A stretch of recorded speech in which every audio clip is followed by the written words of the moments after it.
Greetings, everyone, and welcome again to our Talk Back live show. And I just appreciate the council for allowing me to moderate these sessions that we're having. And I appreciate our watchers, our listeners.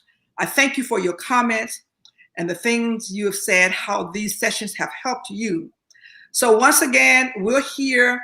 And if you have a question, please put it in the chat room. And following our discussion, we will try to address the questions that you have.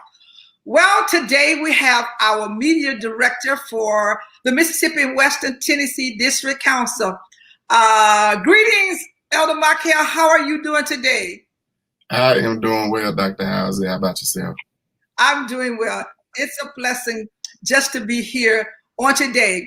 I know many people have asked, how are you doing, what you're doing? And so we thought that we'll just bring you on live and you will just talk to us about some of the things that you have done to make sure that this council is running smooth behind the scene. I must say you've been behind the scene and you're making sure that everything is on point. And for that, we are most grateful for that. Today, we want to talk about how to stay connected in this virtual world.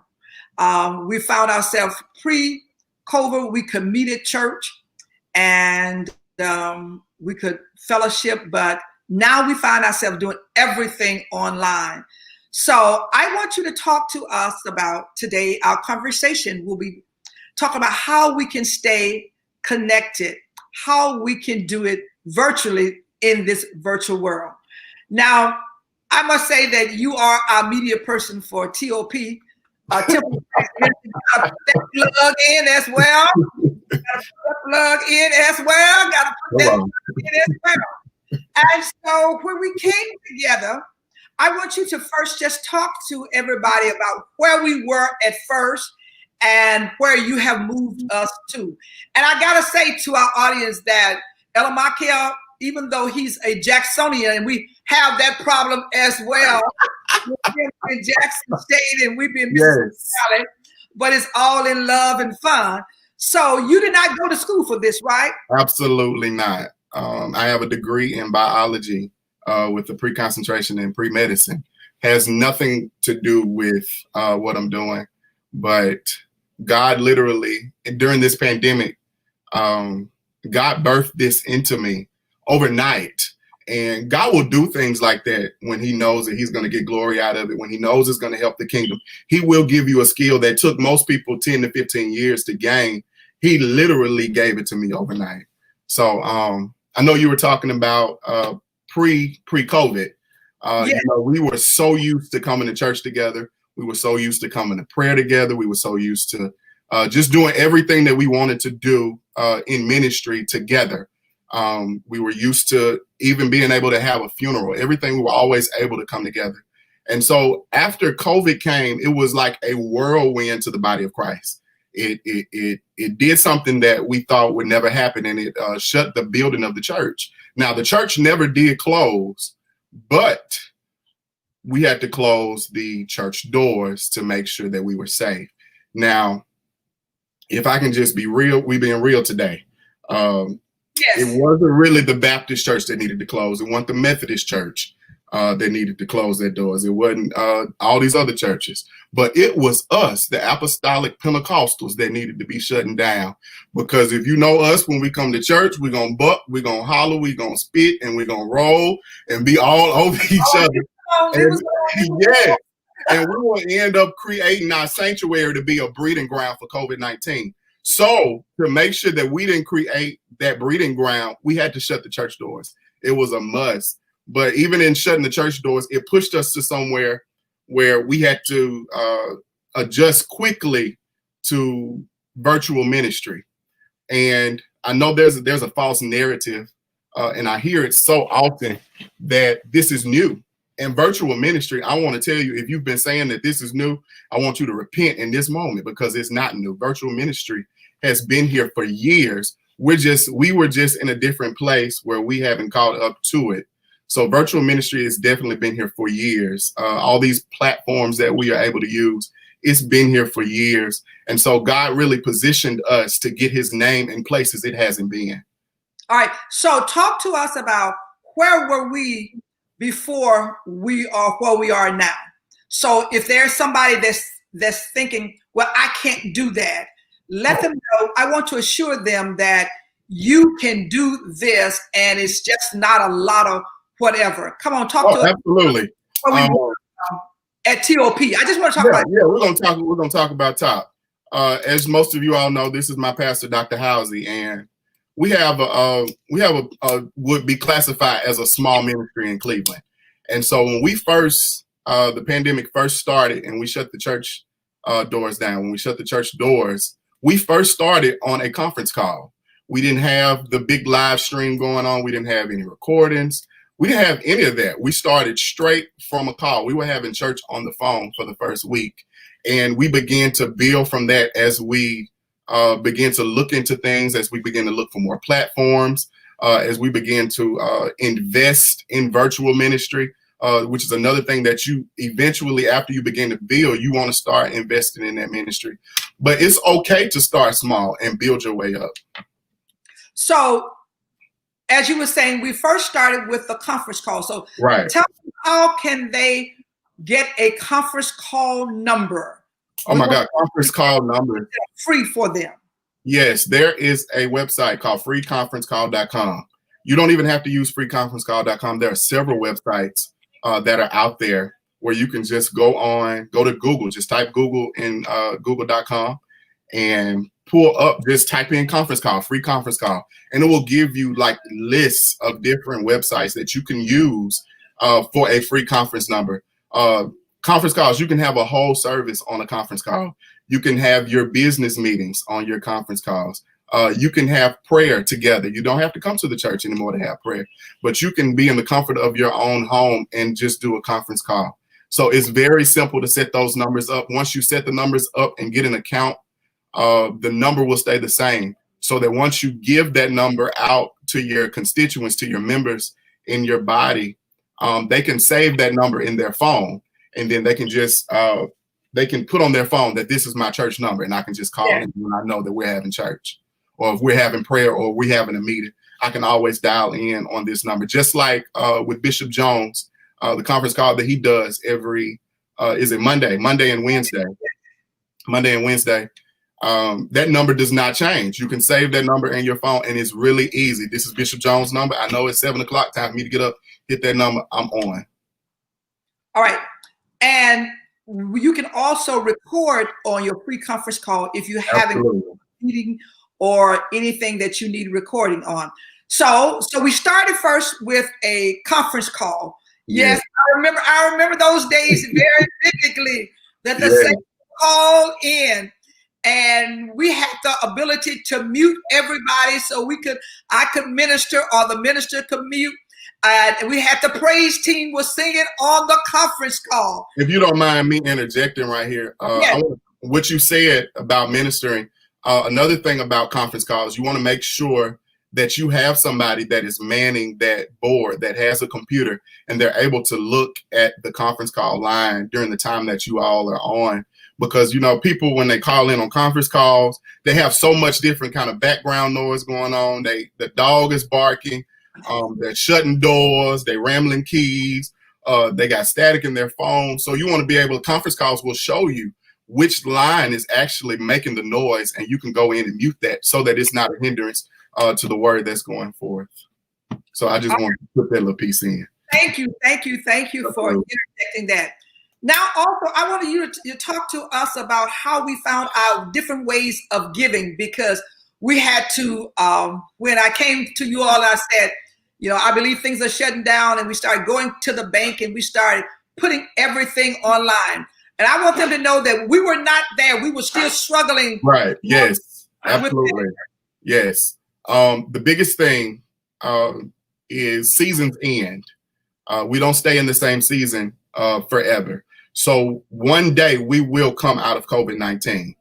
And when we go back into ministry and even continue with virtual ministry, we're going to have these methods of e-giving, because I want to tell you that you are missing money when you don't have any form of e-giving in your ministry. Because people like me, I have a checkbook, but the checkbook stays at the house in this drawer and I don't use it. Everywhere I go, I'm using my cell phone to send money. When I'm in the store, I don't even pull out my wallet out of my pocket. I put my phone on the thing and it takes the money out of my bank account. So you want to make sure that you have every outlet of giving. You don't want to make sure you miss any funds in your ministry. So you want to make sure you have those methods of e-giving. Everybody right now, all of us, I don't know if I'm a millennial or which generation I'm in. I think I'm a millennial. Most millennials and the newer generations, the main thing that we have is Cash App. Everybody has Cash App. My nephew is 7 years old and he has Cash App. So you want to make sure that you have these outlets. You have Cash App, which is the most right now is the most universal form of e-payment. You have PayPal. You want to make sure you set up a PayPal. You have Givelify. What's another one? Zelle. There are so many different ways that you can make sure that you aren't missing any funds in your ministry. And you're able to, your people are able to tithe into the ministry, and you're able to keep record of that. Once you set up a church email, then that the secretary can get that information and put that on the books for you. So talk to us about setting up a Google account, just an email that everything can tie back. So many people are wondering, well, how can I make sure that my records are correct? Or if they would know that the church received the money, how can you communicate? Talk to us about that communication. You definitely want to set up an email. You want to set that up and just simply let the email be the church name. And when you do use these, when you set up the methods of giving for e-giving, they're going to ask you for an email. And so every time you receive any funding, it'll tell you the name of that person and how much they sent. And it will also give them a line to say whether this is a offering for building fund, if this is my tithe, if this is an offering for pastor's aid, whatever, they'll be able to say what it's going to be for. But you want to make sure you set that email up because it's going to be important to keep your records for your secretary. Okay, so we have a way to keep our records. Yes. Now, talk to us about Dropbox. Maybe our constituents maybe have not heard of Dropbox. I want you to talk to us about how we can set up a Dropbox to keep our minutes in, or if we have a board meeting that is a secure, that is just not out there flowing around that anybody can get into. Okay, Dropbox been another thing that has been around for years. What Dropbox is basically how can I put this? A virtual file cabinet. Let's say that. It's a virtual folder that if you give somebody access to, they can go in and download those files. You can put your church bylaws in a Dropbox account. You can put your ministries, whatever you got going on, your papers, if you have any forms that you need somebody in the ministry to fill out, you can drop those forms in a Dropbox. They can fill those forms out, send them back to you, right back in that Dropbox. It's basically just a virtual file cabinet for your files. You can send, when we're doing virtual ministry now, if you're going to be bringing someone in that is out of town, you want to make sure you do have a Dropbox, because that's another method that they can send the video to you. They can drop that in their Dropbox as well. So you can send videos, files, pictures, any type of graphics, any type of virtual file, you can put that in your Dropbox. So it's so important to have that. Okay, now talk to us about ways that we can stay connected. You know, we did the prayer line. Talk to us about some other ways or some other things that we can do to stay connected during this, our church to stay connected to its constituents, to make sure that we're relevant with this. Oh yeah, absolutely. As we already said, we said the prayer line, the conference call. I think that is the most basic form of staying connected because of how simple it is to set up. Behind that, the next thing I would say would be Zoom. Zoom, it has been here. I think Zoom was invented in 2011, but most of us found out about Zoom this year. I was one of them that found out about Zoom this year. Had no recollection of Zoom, and it has now become a multi-billion-dollar industry because everybody is using it now. So Zoom, what it is, just how me and you are sitting right here. We're in two different cities, but we're both seeing each other, and we are able to converse back and forth with each other. You can see people. Now, I have a group of friends. We went to school together, and while we were in school, every morning, not every morning, but every other Saturday, we would go to breakfast together. And so once the pandemic happened, we weren't going to each other's house anymore. We weren't going out to eat. So it was weird, but we did a breakfast on Zoom together. We all fixed our own breakfast at our own house, and we put our breakfast in front of us, and we sat on Zoom and talked to each other. That was one way that we stayed connected. My family this year, we canceled our family reunion. Guess where we had our family reunion this year? We had our family reunion on Zoom. So that's definitely an easy way to stay connected. I know some people may be out there saying, well, Zoom only lets us be on for 40 minutes. That's not long enough. Well, if you invest in it and pay about, I think the price is about $14, you can stay on Zoom as long as you want. You can have 24-hour meetings, 48-hour meetings, however long you want to talk. You can do that if you invest in that platform. So we moved from the telephone, right, Zoom, to start having service on Zoom. Because we did start after we moved from the telephone, then we moved to Zoom. We were having Zoom services. Now, the only thing that was about Zoom services was the service was closed. People couldn't see it. People couldn't pass by it on Facebook. They had to have the login to be able to be a part of that Zoom. So I don't think having a service on Zoom is effective as it can be, as virtual ministry can be, but it's good for small meetings, small talks. If you're trying to do like a little breakout session with your ministry, we're going to break out with the men, we're going to break out with the women. That's definitely the perfect platform for that. Now, when you're preaching the gospel of Jesus Christ, when we talk about that, you want to make sure that you're on a platform where anybody can view that. All right, so we moved from the Zoom, the free Zoom, to the free Zoom.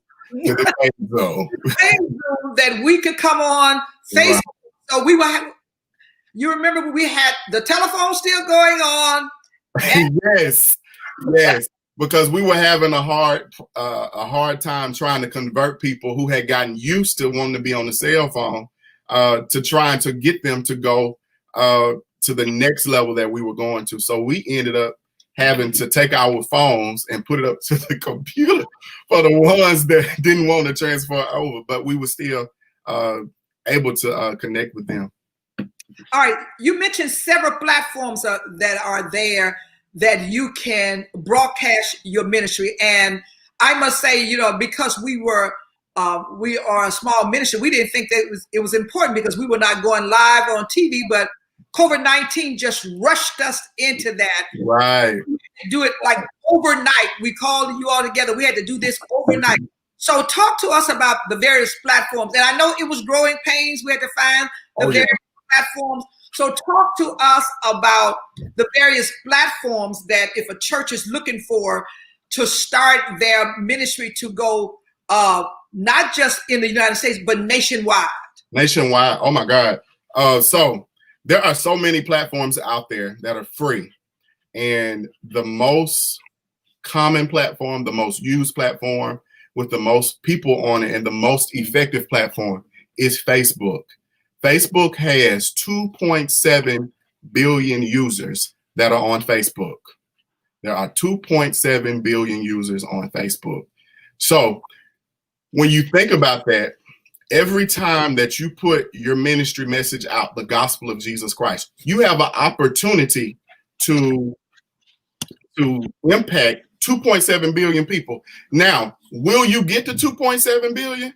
Probably not. It's really you probably never be able to impact 2.7 billion people, but you are able to impact so many people from Facebook. let's see. Another thing while I'm on this with Facebook is you want to make sure that when you're on and you're hearing the message of Jesus Christ, that you are sharing on Facebook. It's so important that we're not knocking on doors anymore. We're not passing out tracts. We're not inviting people to church at this point. But the way that you spread the message of Jesus Christ is by clicking that share button. It's one click to share that. And when you share, I want to emphasize sharing. When you share it, you share that to everybody that is on your Facebook page. So let's just look at last night's service. When I went back and looked at the stats from last night's service, we had Dr. Housey, 1,400 viewers from that service, right? Yeah. But when I looked at the share button, we only 35 people shared that service, but we had 1,400 viewers. Now, wow. Okay. The average Facebook user has about 1,000 friends. So if the average Facebook user has 1,000 friends and we have 1,400 viewers, if all of those 1,400 viewers click the share button, we would have put that service just last night on 1.4 million different profiles. So that's why it's so important for us when we come into these services. We're hearing the baptism in Jesus' name. When Bishop Jones is on and he's preaching about holiness, it's so important, oh my God, for virtual ministry, for us to click that share button. It's so important for us to get that message of Jesus Christ out through that. All right. So talk to us about, is there another platform that you want to share with us? Oh, there are so many platforms. You have Instagram, you have Snapchat, you have Twitter, which is the president's favorite. You have so many different platforms that are going on. You have YouTube. Now, here's the thing about YouTube. I would say YouTube would be the second most effective. YouTube has almost just as many people that are on Facebook. I believe it's like, I think they said there are like 5 billion YouTube videos that are watched every day. Like people are really on YouTube watching videos all the time. And when you have your ministry on YouTube, it makes it easier for you to stream the service on your television, because now they're changing televisions from just regular TVs to the only TV you can buy now is a smart TV, where you're able to stream things like YouTube on it. And then now, how easy is it for you to just go to YouTube and pull up the council service on your TV and just watch it from there? And you're still able to use your phone, you're still able to use your computer, and you have your service on your TV. So I think YouTube is definitely a great platform to have. Instagram, Twitter, all of those other things are good platforms, but they're catered to different generations at this point. But if you want to really cater to everybody, Facebook is literally the one. Facebook is the one that you should focus most of your attention to. All right. You mentioned that we moved from the basic of that. So how can we get our audience up to make sure that to get our brand out? I'll just use the word brand. To get our brand out, that's going to take me back to sharing. That's going to take me back to making sure that we all do our part as believers of Jesus Christ, that we get the message out by sharing. To get that brand out, that's how you do that. It's everything like this. It's just amazing how you took me back to that, about how important sharing this message is. That's the way that you're going to get the brand out, your ministry's brand, as well as the gospel. All right. So talk to us. We're talking about the very platforms, and now we're talking about packages that are out there. So can you give us some various other software packages that we can look at to try to learn? Although God birthed that on with you overnight, when I kept pushing, say, we got to do this, we got to have church, and we're going to do this. Talk to us about something else is out there that they can look at. Oh, there are several softwares that you can use. You can do most of if you look at multi-million-dollar ministries, let's just look at Bishop Jake's ministry. Bishop Jake's, probably on Sunday morning when you see his ministry, he's probably at home in the bed sleep 9 times out of 10. So there are ways now with virtual ministry where you can record yourself and use one of these softwares like what we're using now is StreamYard, and stream that entire service as if it's live with that. So that's another software that can definitely be that's free. That's absolutely free that you can get on the internet. Just Google StreamYard, and that's one way that you can broadcast pre-recorded lives to your ministry. So also mention that Zoom will allow you to do that. Also Zoom will allow you to broadcast pre-recordeds. Okay. I want you to talk to them about many of them may have a Zoom account and may have a paid Zoom. I want you to carry them through how they can use that Zoom account and get on Facebook Live and share their service. I want you to go step by step and show them how to do that. After you have gone to zoom.us, somebody please put that in the comments. Zoom.us. That is the website for Zoom. You want to make sure that you go ahead, and if you want to stream your services from Zoom on Facebook, you need to go through the website. You can't go through the app. You have to go through the website and set that up. And you'll just put in your card information, your credit card information. They'll take that as a monthly fee. I believe it's $14, and they will automatically make you a premium user of Zoom. After you have done that, the Zoom will give you an extra button. That extra button will be a more button, and you will connect that more with your Facebook. And so then it will take you on live automatically. It'll take you straight to your Facebook page. If you have a ministry page that's set up, you'll just log right in and it'll take you over to that. And while we're on talking about ministries going live, I know there are some pastors on, and I want to encourage them that now, since we have gone, since like I said earlier, seasons do end. But where we are now, we're going to have to continue this for years to come. We're going to have to stay in this virtual place for years to come. And we're going to have to make sure that we stay relevant in the world. Now, of course, we're supposed to be separate for the world, but we have to still be relevant so that we can have an effect and an effect on the world.